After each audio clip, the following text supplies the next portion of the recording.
तो इन इस वन में अब तमाम लोगों को वेलकम करते हैं। जैसा कि अब तमाम लोगों ने थंबनेल के ऊपर भी पढ़ लिया होगा कि अभी अभी भी ये जहाज जो है वो गिर कर तबाह हो चुका है। पाकिस्तान से दुबई जाने वाली जो फ्लाइट है उसका बड़ा हादसा हुआ है, जिसके नतीजे में एक रिपोर्ट को जारी किया गया है और ये कहा गया है कि इसके अंदर 200 से ज्यादा जो अफराद हैं वो सवार थे, जो कि फ्लाइट क्रैश होने की वजह से जान की बाजी आ चुके हैं। पाकिस्तानी गवर्नमेंट की जानिब से और दुबई गवर्नमेंट की जानिब से इस पर एक बहुत ही बड़ी रिपोर्ट को जारी किया गया है।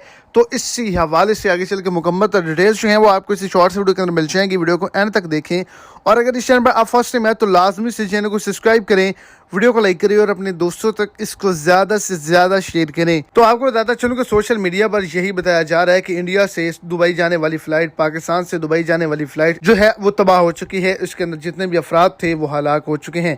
नेपाल से यूएई के लिए ट्रैवल करने वाली फ्लाइट के साथ हादसा पेश आया, जिसको बाहिफाजत एयरपोर्ट पर लैंड करवा लिया गया। आग जहाज में जरूर लगी लेकिन कोई भी हादसे का शिकार नहीं हुआ और ना ही कोई जानी माली नुकसान का सामना करना पड़ा। तो ये रिपोर्ट जो है वो एक फेक रिपोर्ट है जो सोशल मीडिया पे वायरल की जा रही है। फ्लाइट क्रैश नहीं की, हादसा हुआ लेकिन कोई भी जानी नुकसान का सामना नहीं हुआ।